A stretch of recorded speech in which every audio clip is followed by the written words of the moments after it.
नमस्कार। सुनो कहानी श्रृंखला में प्रस्तुत है एक और कहानी जिसका शीर्षक है शाह आलम कैंप की रूहें, जिसके लेखक हैं असगर वजाहत जी। शाह आलम कैंप में दिन तो किसी न किसी तरह गुजर जाते हैं, लेकिन रातें कयामत की होती हैं। ऐसा नफसा नफसी का आलम होता है कि अल्लाह बचाए। इतनी आवाजें होती हैं कि कान पड़ी आवाज नहीं सुनाई देती। चीख पुकार, शोरगुल, रोना चिल्लाना, आहें सिसकियां। रात के वक्त रूहें अपने बाल बच्चों से मिलने आती हैं। रूहें अपने यतीम बच्चों के सिरों पर हाथ फेरती हैं। उनकी सूनी आंखों में अपनी सूनी आंखें डालकर कुछ कहती हैं। बच्चों को सीने से लगा लेती हैं। जिंदा जलाए जाने से पहले जो उनकी जिगरदोज चीखें निकली थी, वे पृष्ठभूमि में गूंजती रहती हैं। सारा कैंप जब सो जाता है तो बच्चे जागते हैं। उन्हें इंतजार रहता है अपनी माँ को देखने का, अब्बा के साथ खाना खाने का। कैसे हो सिराज? अम्मा की रूह ने सिराज के सिर पर हाथ फेरते हुए कहा। तुम कैसी हो अम्मा? माँ खुश नजर आ रही थी। बोली, सिराज, अब मैं रूह हूं, अब मुझे कोई जला नहीं सकता। अम्मा, क्या मैं भी तुम्हारी तरह हो सकता हूँ? शाह आलम कैंप में आधी रात के बाद एक औरत की घबराई बौखलाई रूह पहुंची, जो अपने बच्चे को तलाश कर रही थी। उसका बच्चा न उस दुनिया में था, न वह कैंप में था। बच्चे की माँ का कलेजा फटा जाता था। दूसरी औरतों की रूहें भी इस औरत के साथ बच्चे को तलाश करने लगी। उन सब ने मिलकर कैंप छान मारा। मोहल्ले गईं, घर धूं धूं करके जल रहे थे। चूंकि वे रूहें थीं, इसलिए जलते हुए मकानों के अंदर घुस गईं। कोना कोना छान मारा, लेकिन बच्चा न मिला। आखिर सभी औरतों की रूहें दंगाइयों के पास गईं। वे कल के लिए पेट्रोल बम बना रहे थे, बंदूकें साफ कर रहे थे, हथियार चमका रहे थे। बच्चे की माँ ने उनसे अपने बच्चे के बारे में पूछा तो वे हंसने लगे और बोले, अरे पगली औरत, जब 10-10, 20-20 लोगों को एक साथ जलाया जाता है तो एक बच्चे का हिसाब कौन रखता है? पड़ा होगा किसी राख के ढेर में। माँ ने कहा, नहीं नहीं, मैंने हर जगह देख लिया है, कहीं नहीं मिला। तब किसी दंगाई ने कहा, अरे ये उस बच्चे की माँ तो नहीं है जिसे हम त्रिशूल पर टांग आए हैं।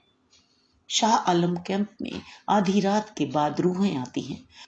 रूहें अपने बच्चों के लिए स्वर्ग से खाना लाती हैं, पानी लाती हैं, दवाएं लाती हैं और बच्चों को देती हैं। यही वजह है कि शाह आलम कैंप में ना तो कोई बच्चा नंगा भूखा रहता है, न बीमार। यही वजह है कि शाह आलम कैंप बहुत मशहूर हो गया है। दूर दूर मुल्कों में उसका नाम है।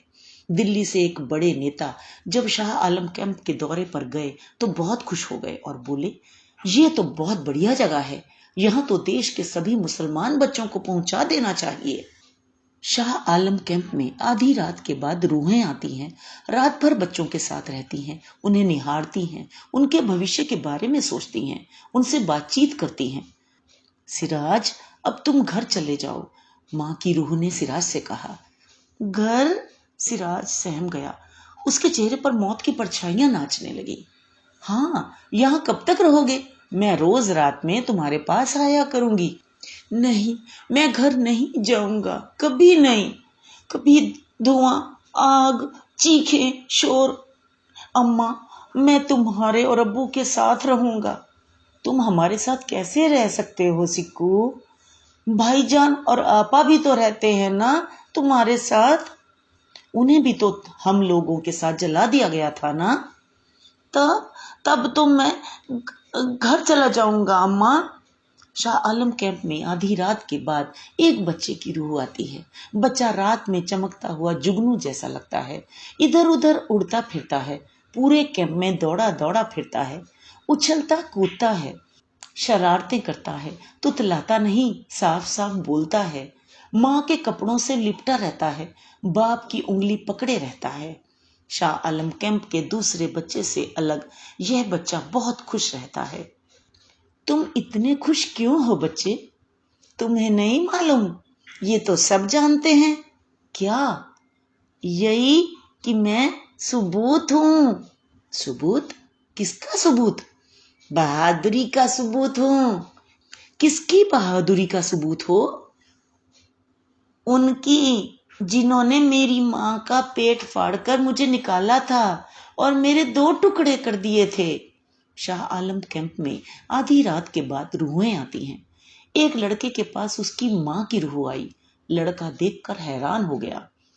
माँ, आज तुम इतनी खुश क्यों हो? सिराज, मैं आज जन्नत में तुम्हारे दादा से मिली थी। उन्होंने मुझे अपने अब्बा से मिलवाया। उन्होंने अपने दादा से, सकड़ दादा, तुम्हारे नगड़ दादा से मैं मिली। माँ की आवाज से खुशी फूटी पड़ रही थी। सिराज, तुम्हारे नगड़ दादा हिंदू थे। हिंदू, समझे? सिराज, ये बात सबको बता देना, समझे? शाह आलम कैंप में आधी रात के बाद रूहें आती हैं। एक बहन की रूह आई। रूह अपने भाई को तलाश कर रही थी। तलाश करते करते रूह को उसका भाई सीढ़ियों पर बैठा दिखाई दे गया। बहन की रूह खुश हो गई। वह झपट कर भाई के पास पहुंची, बोली, भैया।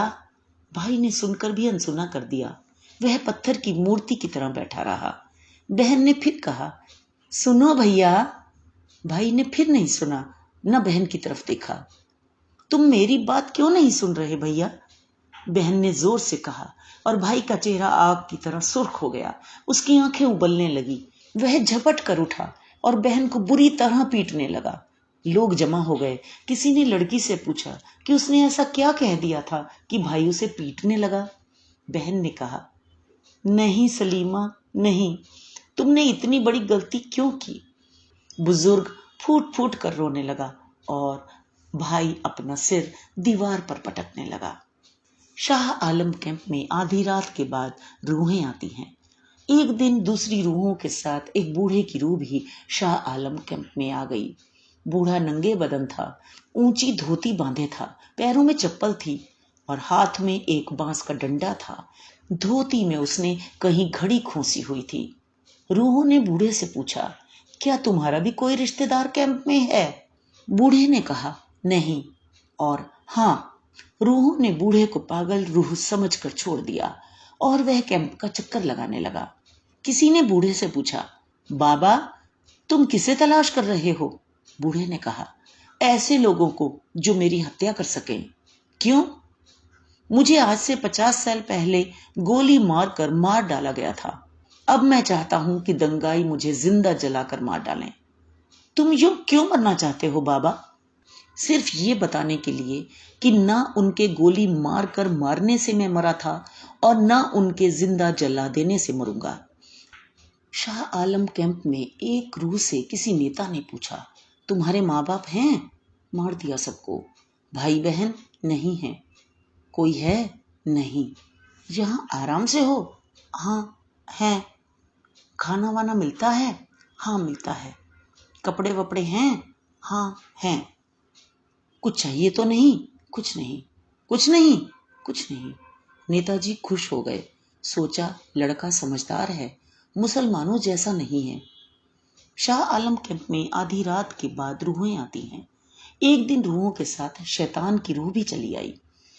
इधर उधर देखकर शैतान बड़ा शर्माया और चींपा।